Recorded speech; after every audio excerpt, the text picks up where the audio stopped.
تو انہوں نے جو اپنی کتاب تھی عام عوام الناس لوگوں سے دور رکھی ہوئی تھی. ہم خوش قسمت ہے کہ آج نا قرآن اسمارٹ فون میں ہمارے ہاتھوں میں موجود ہے. اگر ہم پھر بھی نہ پڑھیں تو پھر یہ ہماری بدقسمتی ہوگی. آیت نمبر 79. ان لوگوں کے لیے ویل ہے جو اپنے ہاتھوں کی لکھی ہوئی کتاب کو اللہ تعالیٰ کی طرف سے کہتے ہیں اور اس طرح دنیا کماتے ہیں، اور ان کے ہاتھوں کی لکھائی کو اور ان کی کمائی کو ویل یعنی ہلاکت ہے، افسوس ہے. اب ویل جو ہے نا یہ جہنم کی ایک وادی کا نام ہے جو سب سے گہری نیچے ہے، اور جہنم بھی اس سے پناہ مانگتی ہے. اور یہ ہلاکت ہے، بربادی ہے یقین کے لیے جو اللہ تعالیٰ کی کتاب میں تبدیلیاں کر کے اپنے ہاتھوں سے لکھتے اور کہتے ہیں کہ یہ اللہ تعالیٰ کی طرف سے ہے.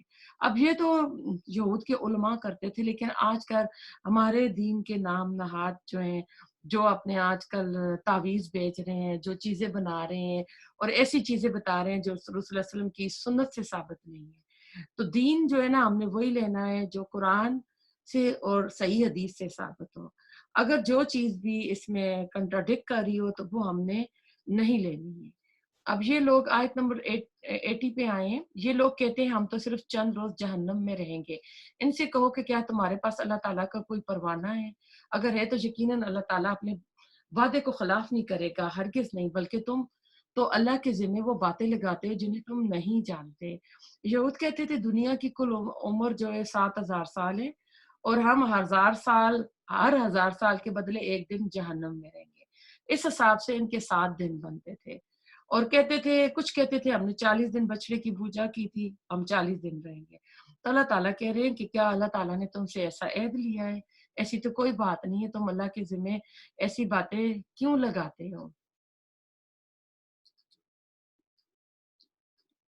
یقیناً جس نے بھی برے کام کیے اور اس کی نافرمانیوں نے اسے گھیر لیا وہ ہمیشہ کے لیے جہنمی ہے. اور جو لوگ ایمان لائے اور نیک کام کریں وہ جنتی ہیں اور جنت میں ہمیشہ رہیں گے. اور جب ہم نے بنی اسرائیل سے وعدہ لیا تم اللہ تعالیٰ کے سوا دوسرے کی عبادت نہ کرنا اور ماں باپ کے ساتھ اچھا سلوک کرنا، اسی طرح قرابت داروں، یتیموں اور مسکینوں کے ساتھ، اور لوگوں کو اچھی باتیں کہنا، نمازیں قائم رکھنا، زکوٰۃ دیتے رہنا، لیکن تھوڑے سے لوگوں کے علاوہ سب پھر گئے اور منہ موڑ لیا.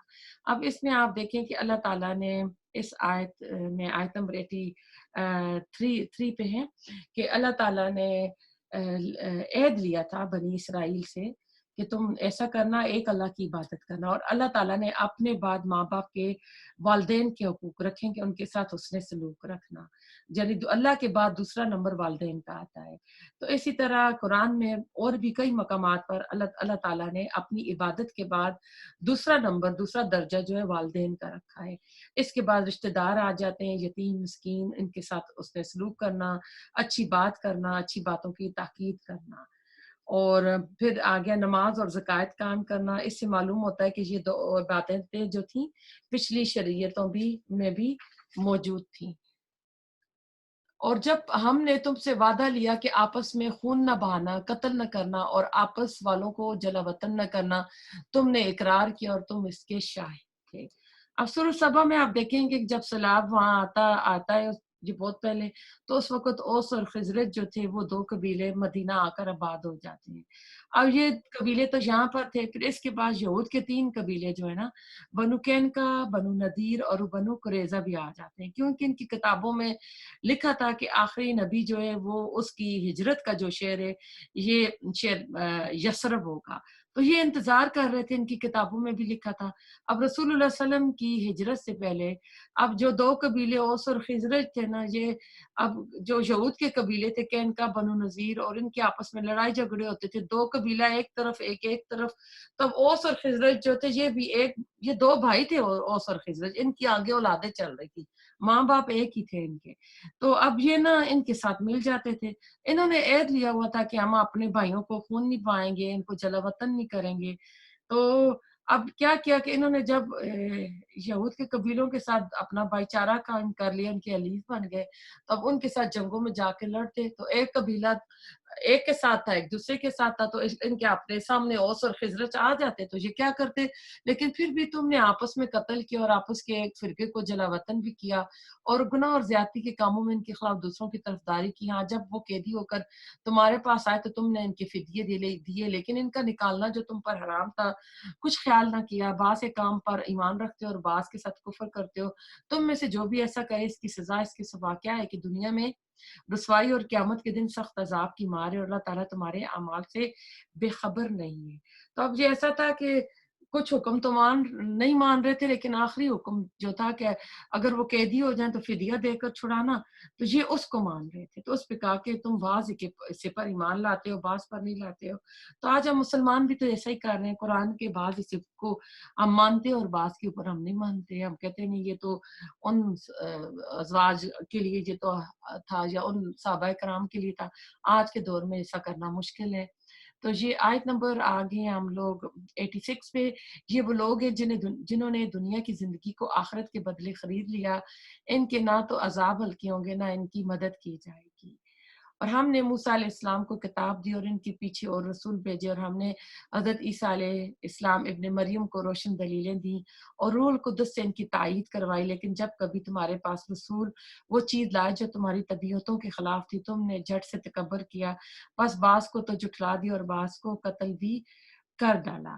اب ادھر اس آیت میں آپ دیکھیں موسیٰ علیہ السلام کو اللہ تعالیٰ کہہ رہے ہیں. اب اللہ تعالیٰ نے موسیٰ علیہ السلام کے بعد پہ تپے کئی نبی آئے اور رسول اللہ صلی اللہ علیہ وسلم اور عیسیٰ علیہ السلام کو تو انہوں نے جھٹلا دیا اور موسیٰ علیہ السلام پر یہ ایمان لائے. پھر انہوں نے کچھ انبیاء کو قتل بھی کیا، تو یہ اگلی آیات میں آئے گا، تو ان کو بھی ساتھ پڑھ کے پھر اکٹھا کرتے ہیں.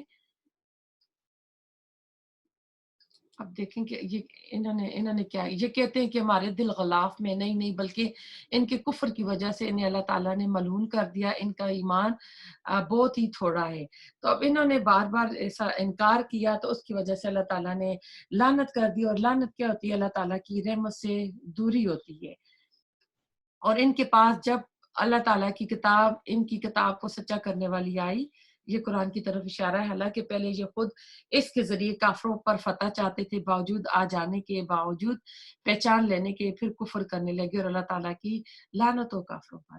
جب ان کی لڑائیاں ہوتی تھی تو اپنی کتاب میں وہ آیات نکال لیتے تھے جس میں اللہ تعالیٰ نے ان سے کہا تھا کہ تمہیں غلبہ اور نصرت ملے گی. یہ جب نبی آئے گا تو یہ دعائیں کرتے تھے کہ اللہ تعالیٰ اس نبی کو جلدی بھیج تاکہ ہم ان پر غلبہ پائیں، ہمیں نصرت ملے. اور اللہ تعالیٰ کہہ رہے ہیں کہ وہ جب نبی آ گیا، قرآن آ گیا، تو تم نے میں حسد کی وجہ سے کہ یہ بنی اسماعیل میں کیوں آ گیا، بنی اسرائیل میں کیوں نہیں آیا، کیونکہ یعقوب علیہ السلام حضرت ابراہیم علیہ السلام کے دو بیٹے تھے، حضرت اسحاق اور حضرت اسماعیل علیہ السلام، اور اسحاق علیہ السلام کے بیٹے تھے یعقوب، اور یعقوب علیہ السلام کے 12 بیٹے، تو یہ آگے بنی اسرائیل چلی تھی.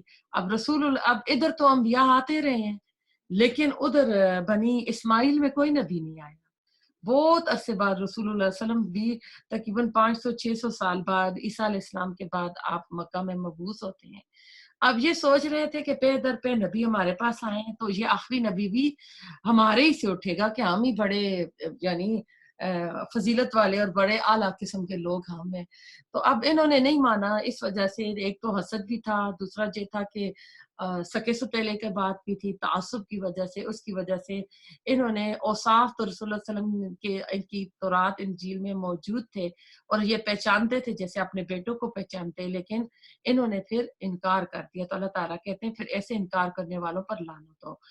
بہت بری ہے وہ چیز جس کے بدلے انہوں نے اپنے آپ کو بیچ ڈالا. وہ ان کا کفر کرنا اللہ تعالیٰ کی طرف سے نازل شدہ چیز کے ساتھ صرف اس بات سے جل کر کے اللہ تعالیٰ نے اپنا فضل اپنے جس بندے پر چاہا نازل فرمایا، اور اس کے باعث یہ لوگ غضب پر غضب کے مستحق ہو گئے اور ان کافروں کے لیے رسوا کرنے والا عذاب ہے. تو غضب پر غضب کا مطلب یہ ہے کہ بہت بار بار کیونکہ یہ انکار کرتے رہے اور وجہ صرف حسد تھی، تعصب تھا، ہمارے قبیلے سے کیوں نہیں آیا اور دوسرے قبیلے سے کیوں آ گیا، تو پھر اللہ تعالیٰ کا ان کے اوپر غضب اور غضب آتا رہا. اور یہ غصے کا جو آخری درجہ ہوتا ہے نا وہ غضب ہوتا ہے. آیت نمبر 91 اور جب ان سے کہا جاتا ہے اللہ تعالیٰ کی اتاری ہوئی کتاب پر ایمان لاؤ تو کہہ دیتے ہیں کہ جو ہم پر اتاری گئی ہے جو ہم پر یہ کہہ دیتے ہیں کہ جو ہم پر اتاری گئی ہے اس پر ہمارا ایمان ہے، حالانکہ اس کے بعد والی کے ساتھ جو ان کی کتاب کی تصدیق کرنے والی کفر کرتے ہیں۔ اچھا ان سے یہ تو پوچھو اگر تمہارا ایمان پہلی کتابوں پر ہے تو پھر تم نے اگلے انبیاء کو کیوں قتل کیا؟ تو وہ یہی دیکھ لیں، بات ترجمے سے صاف واضح پتہ چل رہی ہے، اگر اپنے ہی تھا تو اپنے ہی نبیوں کو، زکریا علیہ السلام کو، یحییٰ علیہ السلام کو تو انہوں نے قتل کیا تھا، تو پھر تم نے ایسا کیوں کیا تھا؟ تمہارے پاس تو موسیٰ علیہ السلام یہ دلیلیں لے کر آئے تھے، لیکن تم نے بھی بچڑے کو پوجا کیا اور تم بھی ظالم ہو۔ تو یعنی جب سب کچھ تھا تو بچڑا کیوں بنا لیا تھا؟ جب ہم نے تم سے وعدہ لیا اور تم پر طور کھڑا کر دیا اور کہہ دیا کہ ہماری دی ہوئی چیز کو مضبوطی سے تھامو اور سنو، تو انہوں نے کہا ہم نے سنا اور ہم نے نافرمانی کی، اور ان کے دلوں میں بچڑے کی محبت پلا دی گئی بسبب ان کے کفر کے۔ ان سے کہہ دیجئے تمہارا ایمان تمہیں برا حکم دے رہا ہے اگر تم مومن ہو۔ ایک تو ہوتی ہے نا جیسے چیز کھائی جاتی ہے، لیکن جو چیز پلائی جاتی ہے کہتے ہیں یہ انسان کی باڈی میں، انسان کے رگ و ریشے میں خوب جلدی تیزی سے اثر کرتی ہے، اس لیے جب آپ کوئی پانی کے ساتھ چیز لیتے ہیں تو فوراً ہمارے خون کا حصہ بنتی ہے، تو یہ بچڑی کی محبت کی پلا دی گئی اللہ تعالیٰ نے کہا ہے۔ تو اب ایسا یہ نافرمانیاں کرتے رہے اور یہ اس طرح کی حرکتیں کرتے رہے تو اللہ تعالیٰ کہہ رہے ہیں کہ تمہارا ایمان تمہیں کتنا برا حکم دے رہا تھا۔ ایمان تو انسان کو نیکی کا حکم دیتا ہے نا، ایمان ہو تو۔ پھر اس میں آیا ہے کہ آپ کہہ دیجئے اگر آخرت کا گھر صرف تمہارے لیے تو اللہ کے نزدیک اور کسی کے لیے نہیں، تو آؤ اپنی سچائی کے ثبوت کو موت کو طلب کرو، کیونکہ یہ کہتے تھے نا جنت ہماری ہے، باقی سب جو ہے وہ دوزخ میں جائیں گے۔ جیسے آج کل ہم مسلمان کہتے ہیں ہم رسول اللہ صلی اللہ علیہ وسلم کی، اللہ کے حبیب کی امتی ہیں، رسول اللہ صلی اللہ علیہ وسلم ہماری جو ہے سفارش کریں گے، شفاعت کریں گے، ہم جنت میں جائیں گے، یہ کافر لوگ جو ہیں یہ تو ان کے لیے جہنم بنی ہے۔ لیکن آج جو ہے نا موت سے ہر کوئی ڈرتا ہے، بالکل بوڑھے بندے موت کے قریب پہنچے ہوتے ہیں تو کہتے ہیں جی میرے لیے دعا کرو، میرے لیے دعا کرو۔ یہ دنیا کی زندگی اتنی حقیر سی دنیا ہے، وہاں آخرت میں تو اللہ تعالیٰ نے اتنی اتنی نعمتیں چیزیں رکھی ہوئی ہیں۔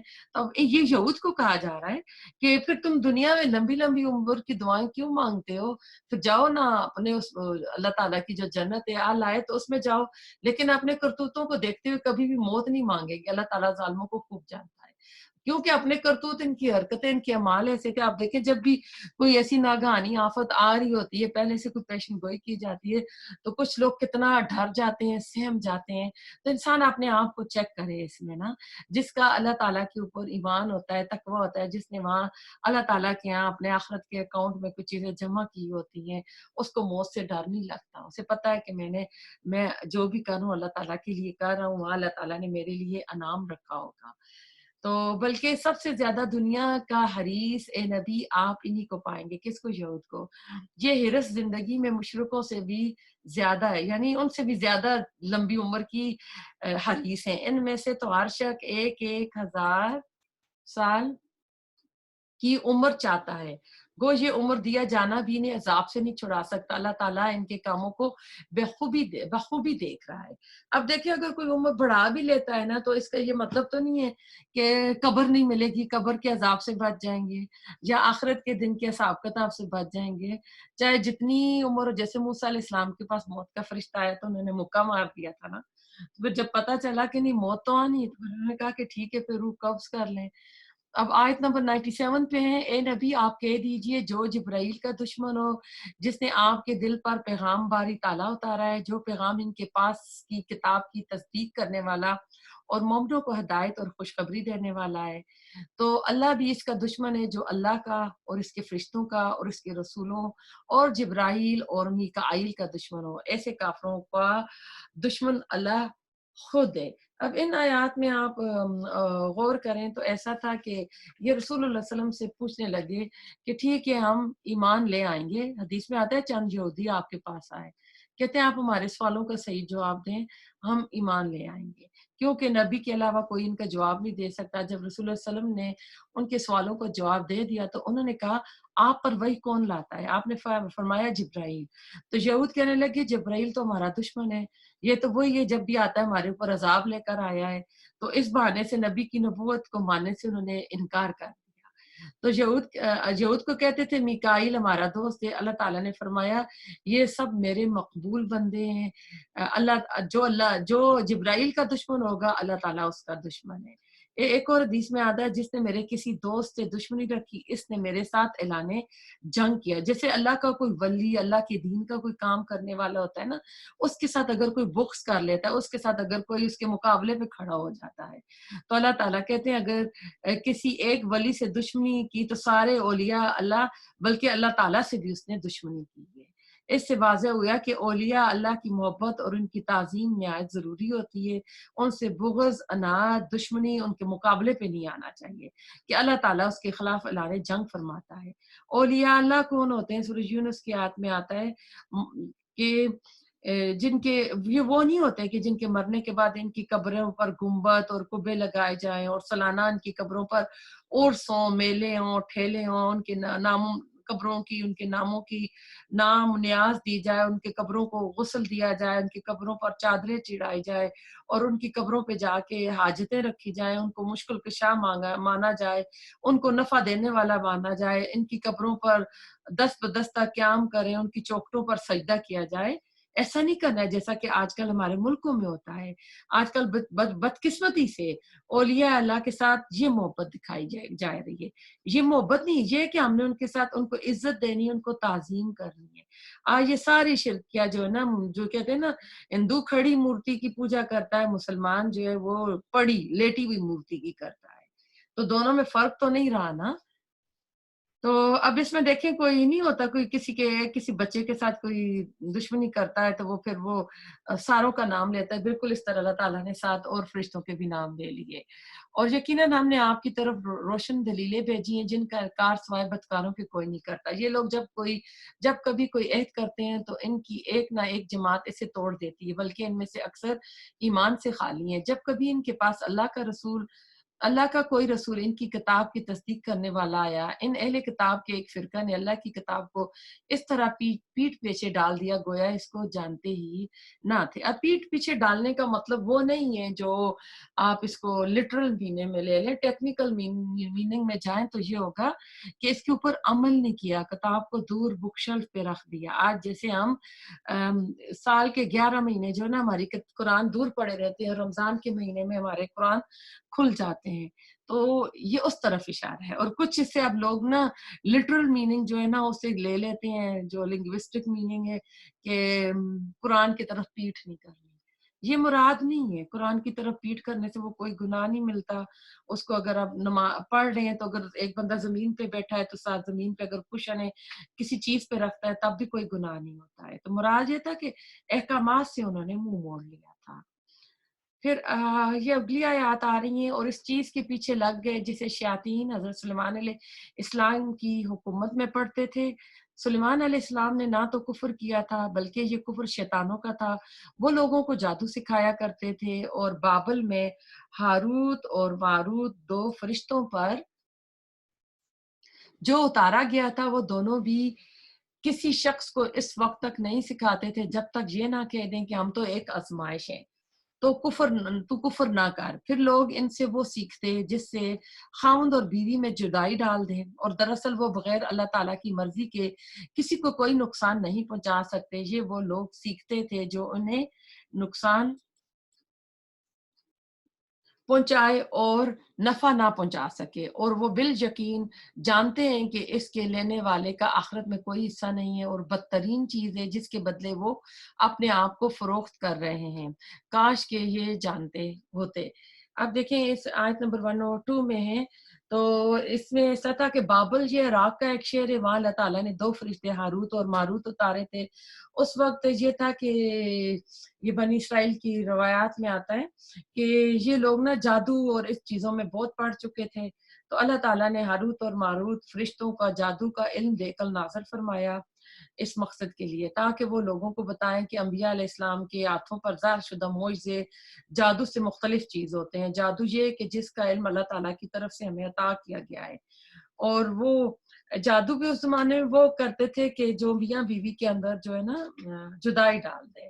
تو یہ جادو برحق رسول اللہ علیہ وسلم کے اوپر بھی جادو ہوا تھا. ایک لبید بن عاصم جو تھا یہودی لڑکا تھا جس نے آپ کی کنگھی سے بال لے کے اس کے اوپر ناٹ لگائے تھے اور اس کو ایک نروان کے کنویں میں کر دیا گیا تھا، اور پھر وہ جو سورۃ الفلق اور سورۃ الناس جبرائیل علیہ السلام نے پڑھی تھی، تو وہ ہر آیت پہ وہ جو ناٹ تھی نا گرا، کھلتی گئی، تو وہ جادو جو تھا وہ زائل ہوا تھا.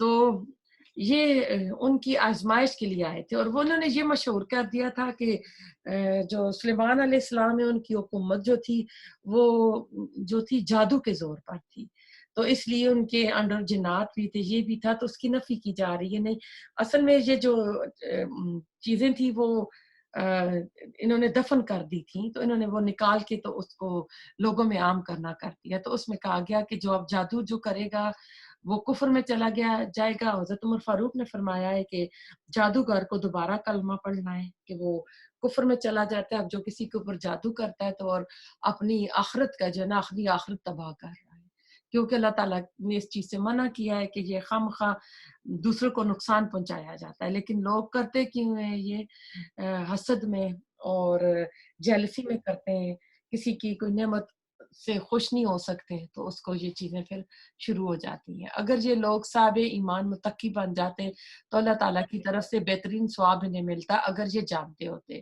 اے ایمان والو، تم نبی صلی اللہ علیہ وسلم کو رائنا نہ کہا کرو بلکہ انظرنا کہو، یعنی ہماری طرف دیکھتے رہو، سنتے رہا کرو، اور کافروں کے لیے دردناک عذاب ہے. اب یہ کہ یہ رسول اللہ علیہ وسلم کی محفل میں آتے تھے، مسجد نبوی میں بیٹھتے تھے، تو رائنا ہوتا ہے ہمارے اوپر کرم کیجئے، نظر کیجئے.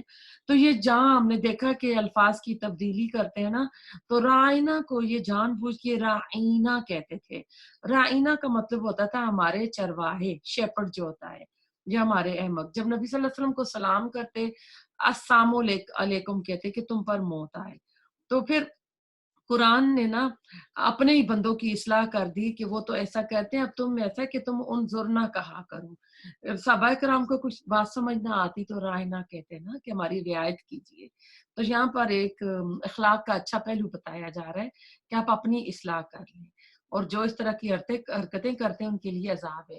نہ تو اہل کتاب کے کافر نہ اور مشرکین چاہتے ہیں کہ تم پر تمہارے رب کی طرف سے کوئی بھلائی نازل ہو. ان کے حسد سے کیا ہوا اللہ تعالیٰ جسے چاہے اپنی رحمت خصوصیت سے عطا فرمائے. اللہ تعالیٰ بڑے فضل والا ہے. اب اس میں رحمت خصوصیت کیا ہے؟ یہ نبی تمہارے اندر جو موجود ہوئے اور جو وہی قرآن نازل ہو رہا ہے، تو اللہ تعالیٰ نے اپنی خاص رحمت تم پر عنایت کی ہے، تم اس پر شکر عطا کرو. اب آیتیں جو ناسخ منسوخ کا آ رہا ہے قانون، جس آیت کو ہم منسوخ کر دیں یا بھلا دیں، اس سے بہتر یا اس جیسی اور لاتے ہیں، تو کیا تو نہیں جانتا کہ اللہ تعالیٰ ہر چیز پر قادر ہے. آیت نمبر 106 میں نسخ جو ہوتی ہے شرعی اصطلاح میں ایک حکم کو بدل کر دوسرا حکم نازل کرنا، یہ اللہ تعالیٰ کی طرف سے ہوتا تھا. جیسے آدم علیہ السلام کے زمانے میں پہلے سکے بہن بھائیوں کا آپس میں نکاح جائز تھا کہ نسل کو آگے بڑھانا تھا، پھر یہ منع ہو گیا. اسی طرح قرآن میں بھی کچھ احکامات شروع میں آئے نئے، اس کے بعد پھر ان کو یعنی احکامات بدلتے گئے. اب ایسا ہے کہ قرآن میں جو نسخ ہے آپ کو ملے گا، بعض ایسے ہوں گے جن کی تلاوت ہے اور اس پر حکم نہیں ہے. وہ آپ کو قرآن ہی میں آئے گا تو ہم آپ کو بتا دیں گے کہ جب تم میں سے کسی کے لیے موت آئے تو وہ وصیت لکھ لینا اپنے بیوی گھر والوں کے لیے. تو اب جب آیتیں میراث آ گئی، ان میں حصے آ گئے تو وہ پھر منسوخ ہو جاتی ہے. وہ یعنی جو میراث والی آیت وہ ناسخ ہے، اور جو وہ آیت ہے وہ منسوخ ہو گئی ہے. اب کچھ آیات ایسی ہیں جو کہ قرآن میں موجود نہیں ہے لیکن ان کا حکم موجود ہے. وہ الشیخ و الشیخۃ اذا زنیا فرجموہما البتاتا. ممالک میں ہے کہ شادی شدہ مرد اور عورت اگر زنا کا ارتکاب کریں تو یقیناً انہیں سنسار کر دیا جائے. تو یہ آیت کہتے ہیں کہ یہ قرآن میں موجود تھی، پھر یہ اٹھا لی گئی، لیکن آپ تلاوت نہیں ہے لیکن اس کا حکم موجود ہے. اور کچھ ایسی ہوتی تھی جو نبی صلی اللہ علیہ وسلم کو بھلا دی جاتی تھی. تو یہ اس لیے ہوتا تھا کہ اس کے مقابلے میں اللہ تعالیٰ جو آسان حکم لا رہے ہوتے تھے، یا پہلے شروع میں جب قرآن نازل ہو رہا تھا تو اس کے وقت یہ صحیح تھی، اور اس کے بعد اللہ تعالیٰ پھر دوسرا حکم لے آتے تھے. جس طرح آپ دیکھیں گے کہ شراب جو ہے 3 حکموں میں جا کے نا پھر ہو جاتی ہے، حرام ہو جاتی ہے. تو یہ ناسخ منسوخ قرآن کا ایک علم ہے کہتے ہیں کہ یہ ایک صحابی بتاتے ہیں کہ جس کو یہ علم نہیں معلوم وہ قرآن کی تفسیر نہ کرے. آیت نمبر 107. کیا تجھے علم نہیں کہ زمین و آسمان کا مالک اللہ ہی، ملکیت اللہ ہی کے لیے، اور اللہ کے سوا تمہارا کوئی ولی اور مددگار نہیں ہے. یعنی یہ اس پہ بھی مذاق کرتے تھے کہ یہ کیا تمہارا رب بھول جاتا ہے، یہ کیوں بار بار قرآن میں ناسخ منسوخ کے حکم آتے رہتے ہیں. تو اللہ تعالیٰ اس آیت میں بتا رہے ہیں کہ یہ زمین و آسمان جو ہے نا اللہ تعالیٰ کا ہے، اللہ تعالیٰ کی کل بادشاہیت ہے. ام تریدون ان تسألوا رسولکم کما سئل موسیٰ من قبل وَمَن يَتَبَدَّلِ الْكُفْرَ بِالْإِيمَانِ فَقَدْ ضَلَّ سَوَاءَ السَّبِيلِ. کیا تم اپنے رسول سے یہی پوچھنا چاہتے ہو جو اس سے پہلے موسیٰ علیہ السلام سے پوچھا گیا؟ سنو، ایمان کو کفر سے بدلنے والا سیدھی راہ سے بھٹک جاتا ہے. اس سے پتہ چل رہا ہے کہ دین میں زیادہ سوال نہیں کرنے چاہیے. زیادہ سوال کرنے سے دین مشکل ہو جاتا ہے. جیسے گائے کے قصے میں آپ نے دیکھا کہ بنی اسرائیل بار بار سوال کر رہی تھی تو پھر کیا ہوا تھا، وہ گائے کتنی مہنگی پڑ گئی تھی ان کو. ان اہل کتاب کے اکثر لوگ باوجود حق واضح ہو جانے کے محض حسد اور بغض کی بنا پر تمہیں بھی ایمان سے ہٹا دینا چاہتے ہیں. تم بھی معاف کرو اور چھوڑو یہاں تک کہ اللہ تعالیٰ اپنا حکم لائے. یقیناً اللہ تعالیٰ ہر چیز پر قدرت رکھتا ہے. تم نماز قائم کرو، زکوٰۃ دیتے رہا کرو. جو کچھ بھلائی تم اپنے لیے آگے بھیجو گے سب کچھ اللہ کے پاس پالو گے. بے شک اللہ تعالیٰ تمہارے اعمال کو خوب دیکھ رہا ہے. یہ کہتے ہیں جنت میں یہود اور نصارہ کے سوا اور کوئی نہیں جائے گا. یہ تو ان کی آرزوئیں ہیں. ان سے کہو کہ اگر تم سچے ہو تو کوئی دلیل پیش کرو. یہی چیز آج ہم کہتے ہیں نا. سنو، جو بھی اپنے آپ کو خلوص کے ساتھ اللہ کے سامنے جھکا دے بے شک اسے اس کا رب پورا بدلہ دے گا. اس پر نہ کوئی خوف ہوگا اور نہ کوئی غم ہوگا. بلا من اسلم وجہہ للہ وہو محسن فلہ اجر عند ربی ولا خوف علیہم ولا هم یحزنون. تو اللہ تعالیٰ بھی ہم ربانی بن جائے، اللہ تعالیٰ کے سامنے جھک کے آئے خلوص کے سامنے. اللہ تعالیٰ اپنے آپ کو اللہ تعالیٰ کے سپورٹ کر دیں. تو جب ہم اللہ تعالیٰ کے سپورٹ اپنے آپ کو کر دیں گے تو پھر اللہ تعالیٰ ہمیں کافی ہو جائے گا. اصل میں یہ کام ہم کرتے نہیں ہیں. ہمیں اللہ نظر نہیں آتا. ہم پڑھتے تو ہیں، سنتے تو ہیں، لیکن ہم یہ والا یقین نہیں رکھتے ہیں. ہم یقین جو ہے نا دنیاوی جو سہارے نظر آ رہے ہوتے ہیں ہم ان پر رکھتے ہیں. اب یقین وکالت الجہود لیست النصارى علی شیء. یہود کہتے ہیں کہ نصرانی حق پر نہیں، اور نصرانی کہتے ہیں کہ یہود حق پر نہیں.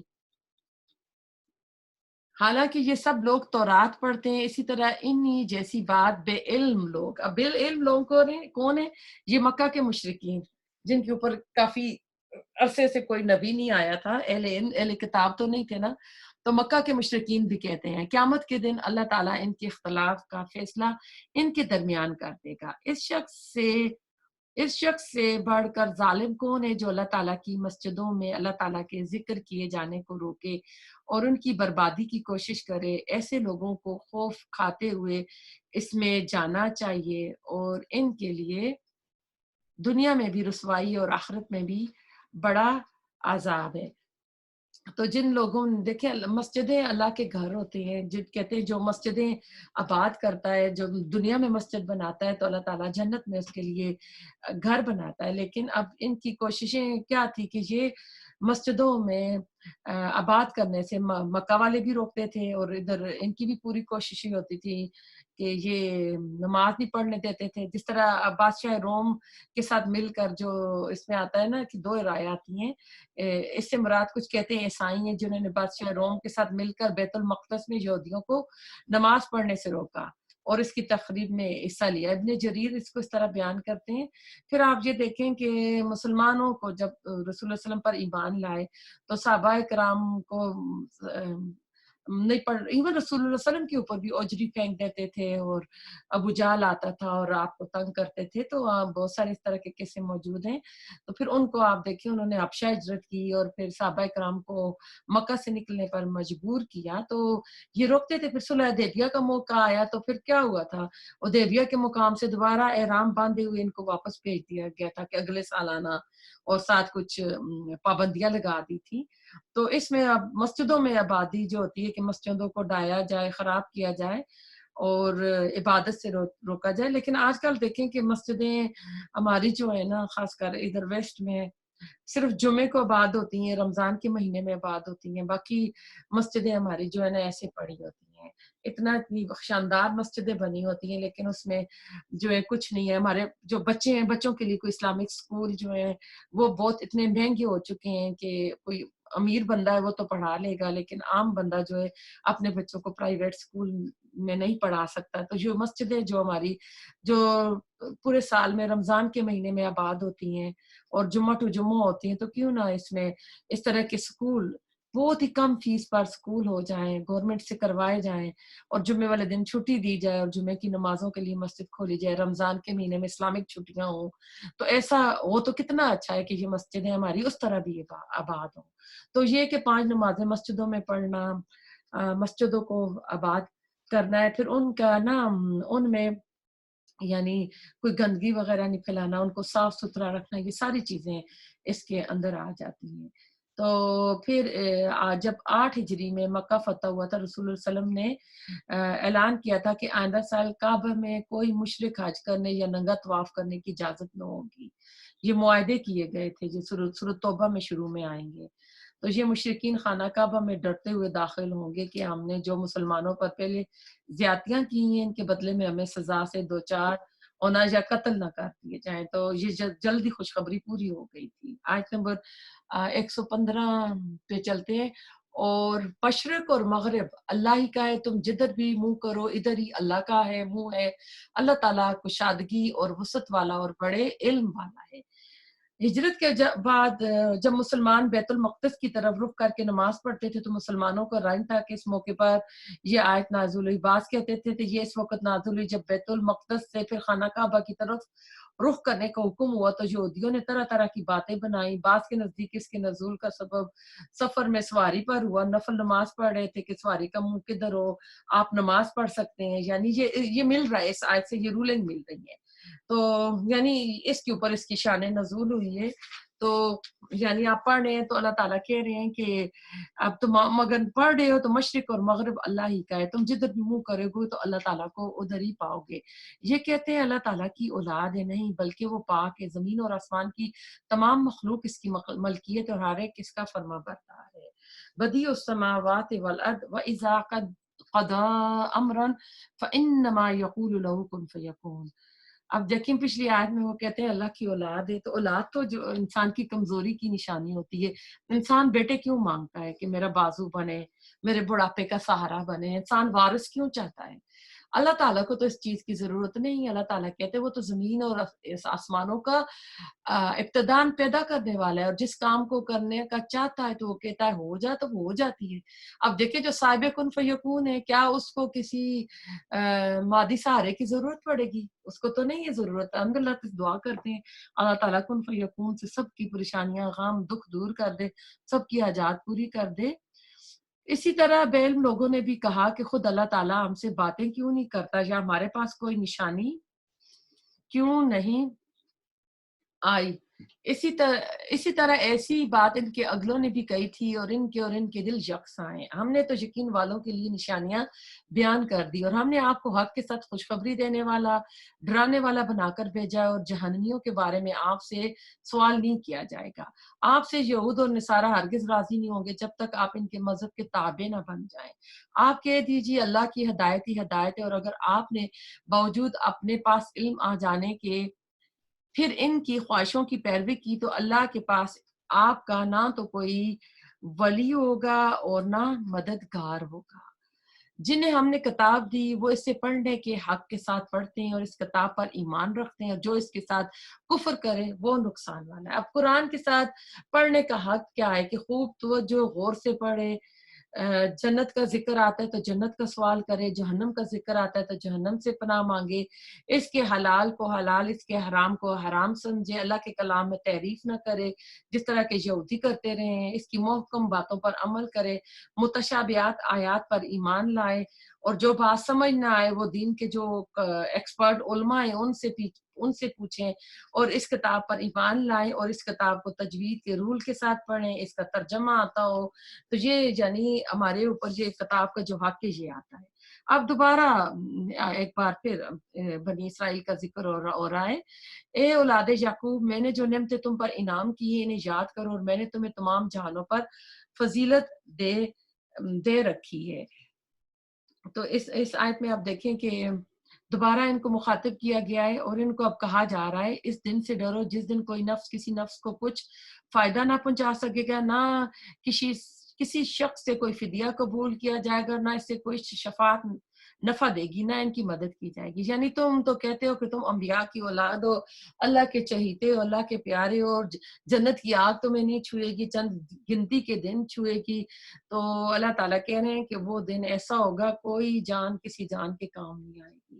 رسول اللہ علیہ وسلم اپنی پھپھی کو، اپنی بیٹی فاطمہ کو کہتے تھے اٹھو تہجد کے وقت اپنے لیے کر لو، میں اس دن آپ کے لیے کچھ نہیں کر سکوں گا۔ تو کوئی یعنی کسی کے کام نہیں آئے گا، ہم نے اپنا خود کرنا ہے۔ تو ان کو کہا جا رہا ہے کہ جو تم نے اپنے گمان میں اپنے لیے ایسے شارٹ کٹ راستے بنا چکے ہیں تو ان سے تم باہر نکل آؤ۔ جب ابراہیم علیہ السلام کو ان کے رب نے کئی باتوں سے آزمایا اور انہوں نے سب کو پورا کر دیا، تو اللہ نے فرمایا میں تمہیں لوگوں کا امام بنا دوں گا۔ عرض کرنے لگے اور میری اولاد کو فرمایا میرا وعدہ ظالموں سے نہیں ہے۔ کلمات سے مراد کہتے ہیں شریعت مناسک کے جو تھے وہ تھے، یعنی کلیننگ کے، صفائی، داڑھی، یہ سارے تھے جو جو جو چیزیں تھیں ان سے آزمایا گیا تھا۔ حضرت ابراہیم علیہ السلام نے پھر کہا کہ جب انہوں سے کہا کہ میں تمہیں لوگوں کا امام بناؤں گا تو فوراً اپنی اولاد کا سوال کیا، تو اللہ تعالیٰ نے یہاں نفی کر دی کہ نہیں، جو تیری اولاد میں ظالم ہوں گے یعنی کفر اور شرک پہ چلے جائیں گے تو میرا ان کے لیے وعدہ نہیں ہے۔ ہم نے بیت اللہ کو لوگوں کے لیے ثواب اور امن و امان کی جگہ بنایا اور تم مقام ابراہیم کو جائے نماز مقرر کر لو۔ ہم نے ابراہیم علیہ السلام اور اسماعیل علیہ السلام سے وعدہ لیا کہ تم میرے گھر کو طواف کرنے والوں، اعتکاف کرنے والوں، رکوع اور سجدہ کرنے والوں کے لیے پاک صاف رکھو۔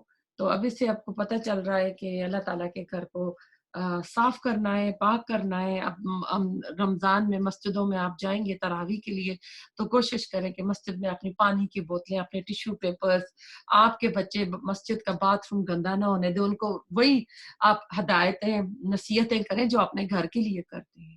آپ دیکھیں اب جب جاتے ہیں نا تو ایسا لگتا ہے نا کہ مسجد کے جو باتھ روم ہوتے ہیں ان کی حالت کیا ہوتی ہے، بالکل ترس نہیں کھاتے۔ اگر بچوں کے دل میں یہ ڈال دینا کہ یہ اللہ کا گھر ہے، اپنے گھر کو تو اپنا سمجھ کے کہتے ہیں نا، تو اللہ سے محبت، اللہ کا ڈر ڈالیں گے تو پھر زیادہ اس میں بات بنے گی۔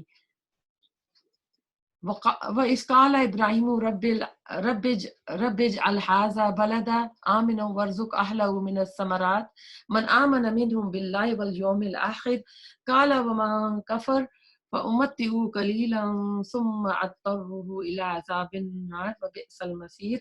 اور جب ابراہیم علیہ السلام نے کہا ہے پروردگار تم اس جگہ کو امن والا شہر بنا اور یہاں کے باشندوں کو جو اللہ تعالیٰ پر اور قیامت کے دن پر ایمان رکھنے والے ہیں پھلوں کی روزیاں دے۔ اللہ تعالیٰ نے فرمایا میں کافروں کو بھی تھوڑا فائدہ دوں گا پھر انہیں آگ کے عذاب کی طرف بے بس کر دوں گا، یہ پہنچنے کی بری جگہ ہے۔ اب ابراہیم علیہ السلام کی دعا سے آج تک وہ شہر جو ہے امن کا گہوارہ ہے، جو بھی بندہ وہاں جاتا ہے وہ ٹینشن فری زون ہے۔ چھوٹے چھوٹے بچے چھوڑ کے مائیں حج پر جاتی ہیں اور بڑے اطمینان سے، حج کے بعد انہیں بچے یاد آتے ہیں، اس میں تو اپنی عبادت میں ہی لگی رہتی ہیں۔ یہ اللہ تعالیٰ کا خاص کرم ہے۔ اور اس میں مقام ابراہیم کو آیا تھا کہ مسلح بنا لیں، تو یہ ایک طرح سے سکیفل تھا، اس پر کھڑے ہو کے کعبہ کو تعمیر کر رہے تھے، تو اس کے اوپر ابراہیم علیہ السلام کے قدموں کے نشان ہیں جو آج محفوظ کیے گئے ہیں۔ طواف کی جب پورے کر لیتے ہیں تو وہاں اسی کی یعنی سیدھ میں یا جہاں جگہ مل جائے 2 نفل پڑے جاتے ہیں۔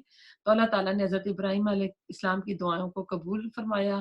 وہ وادی جو کہ جس میں کچھ اگتا نہیں تھا، دنیا بھر کے فروٹ، دنیا بھر کے آپ دیکھیں کتنی وہاں پہ ورائٹیز ہوتی ہے، ہر چیز وہاں پہنچی ہوتی ہے۔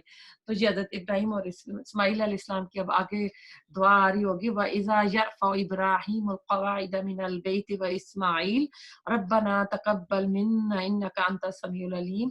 اور ابراہیم علیہ السلام اور اسماعیل علیہ السلام کعبہ کی بنیادیں اور دیواریں اٹھاتے جاتے تھے اور کہتے جا رہے تھے ہمارے پروردگار تو ہم سے قبول فرما، تو ہی سننے والا اور جاننے والا ہے۔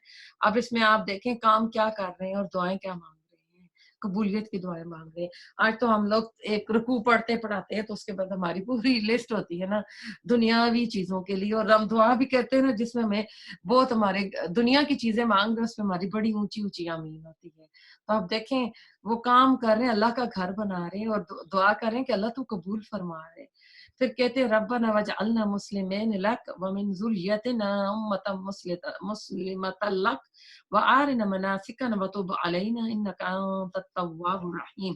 اے ہمارے رب، ہمیں اپنا فرما بردار بنا لے، ہماری اولاد میں سے بھی ایک جماعت کو اپنی اطاعت گزار رکھ اور ہمیں اپنی عبادتیں سکھا اور ہماری توبہ قبول فرما. تو توبہ قبول فرمانے والا اور رحم کرنے والا ہے. اب دیکھیں ساتھ دعائیں کتنی کر رہے ہیں اور اپنے آنے والی نسلوں کے لیے بھی دعائیں کر رہے ہیں کہ تو اس میں ایک ایسی جماعت رکھ، ہمیں عبادت کے طریقے سکھا. ہمیں بھی اللہ سے دعا کیا کریں کہ ہمیں اللہ تعالیٰ وہ جائز طریقے سکھا جو تیرے یہاں قابل قبول ہوں. ربنا وابعث فیہم رسولا منہم یتلو علیہم آیاتک ویعلمہم الکتاب والحکمۃ ویزکیہم انک انت العزیز الحکیم.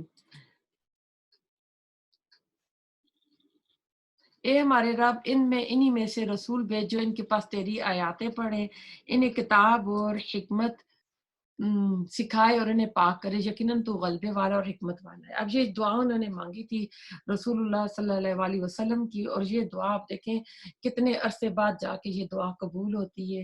حضرت اسماعیل علیہ السلام، حضرت ابراہیم علیہ السلام، باپ بیٹا دونوں جو ہے کعبہ بھی تعمیر کر رہے ہیں اور اللہ سے دعا کر رہے ہیں کہ اس کے اندر ایک نبی بھیج جو تیری آیات پڑھے، اور اس میں سارا پتہ چل رہا ہے، حکمت اور تعلیم القرآن ساری چیزیں اس میں بتائی جا رہی ہیں. تو یہ دعا اللہ تعالیٰ نے ان کی قبول کی رسول اللہ صلی اللہ علیہ وسلم کی شکل میں. اور دین ابراہیمی سے وہی بے رغبتی کرے گا جو محض بیوقوف ہو. ہم نے تو اسے دنیا میں بھی برگزیدہ کیا اور آخرت میں بھی وہ نیکوکاروں میں ہوگا. ابراہیم علیہ السلام کا نام کتنا دیکھیں آج زندہ ہے. اللہ تعالیٰ نے ان سے جو بھی کام کیا انہوں نے قربانی کی سطح پر کیا. بیٹے کو ذبح کا حکم ہوا کر دیا، بیوی کو ایک بیابان جگہ چھوڑ کر آنا آیا تھا، چھوڑ کر آ گئے. اور اللہ تعالیٰ قرآن میں کہتے ہیں ابراہیم الذی وفا، کہ ابراہیم نے وفا کر دی. ایک جگہ آتا ہے ابراہیم کانا امتن، ابراہیم کے بارے میں آتا ہے کہ ابراہیم جو تھی ایک امت تھی، یعنی اکیلے بندے نے وہ کام کیا جو ایک پوری نیشن کرتی ہے. تو اللہ تعالیٰ نے جب انہیں کالا اس کالا لہو ربو اسلم کالا اسلم تو رب العالمین، جب کبھی بھی انہیں ان کے رب نے کہا فرما بردار ہو جا، تو انہوں نے کہا میں رب العالمین کی میں نے فرما برداری کی. تو پھر کہتے ہیں یہ اس کی وصیت ابراہیم علیہ السلام یعقوب علیہ السلام نے اپنی اولاد کو کی کہ ہمارے بچوں، اللہ تعالیٰ نے تمہارے لیے دین اسلام کو پسند فرمایا، خبردار تم مسلمان ہی مرنا. کیا حضرت یعقوب علیہ السلام کے انتقال کے وقت تم موجود تھے جب انہوں نے اپنی اولاد کو کہا میرے بعد تم کس کی عبادت کرو گے؟ تو سب نے جواب دیا کہ آپ کے معبود کی اور آپ کے آباء و اجداد ابراہیم علیہ السلام اور اسماعیل علیہ السلام اور اسحاق علیہ السلام کے معبود کی، جو معبود ایک ہی، اور ہم اسی کے فرما بردار ہیں. اب دیکھیں انہوں نے اپنے بچوں کو کہا تھا کہ تم ہرگز نہیں مرنا، تب جب کہ تم مسلمان کی اسلام کی حالت میں ہو. اس سے پتہ چلتا ہے کہ موت کے اوپر ہمارا اختیار نہیں ہے. خودکشی کرنے والے بھی کئی بار بچ جاتے ہیں، لیکن اسلام کے اوپر قائم رہنا ہمارے اختیار میں. یعنی ہم ولا تموتن الا وانتم مسلمون سے مراد کہ ہم اسلام ہی کی حالت میں رہیں. موت تو آئے گی لیکن ہمارا جو کام ہے ہمارا اس کے اوپر ہونا چاہیے تھا. تلک امۃ قد خلت لہا ما کسبت ولکم ما کسبتم ولا تسألون عما كانوا يعملون. یہ جماعت تو گزر چکی، انہوں نے کیا جو ان کے لیے، جو تم کرو گے تمہارے لیے، ان کے اعمال کے بارے میں تم سے نہیں پوچھا جائے گا. یہ کہتے ہیں یہودی اور نصرانی بن جاؤ تو ہدایت پاؤ گے تم کو، بلکہ صحیح راہ پر ملت ابراہیمی والے بن جاؤ.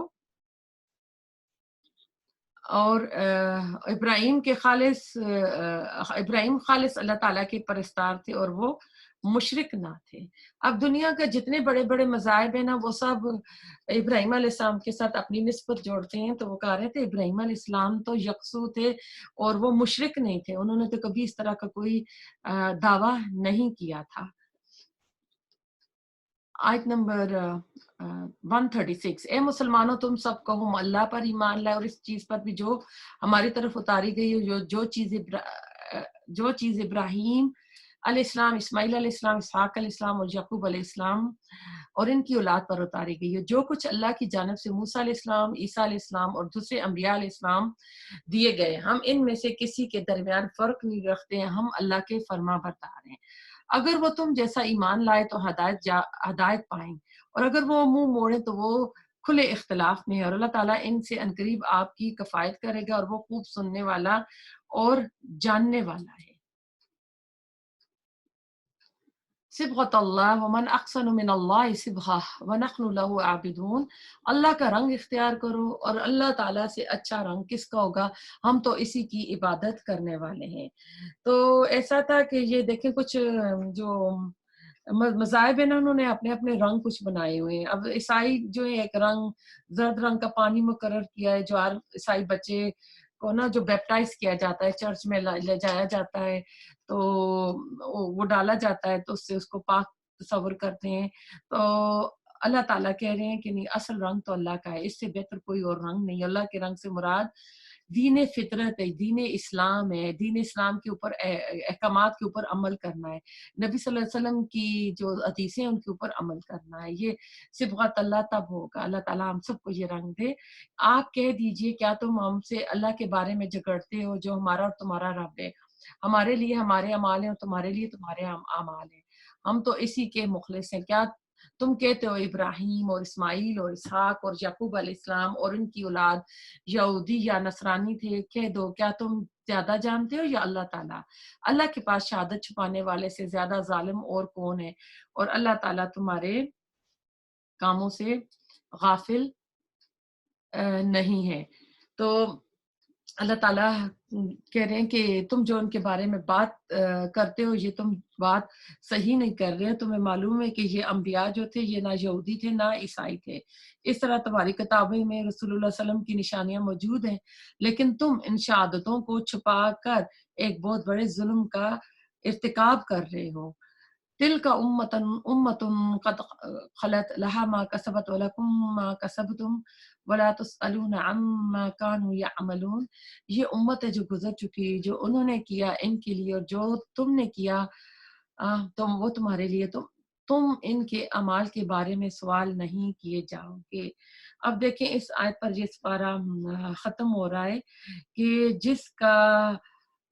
جس کو اس کا عمل پیچھے چھوڑ گیا، اس کا نسب اسے آگے نہیں بڑھائے گا۔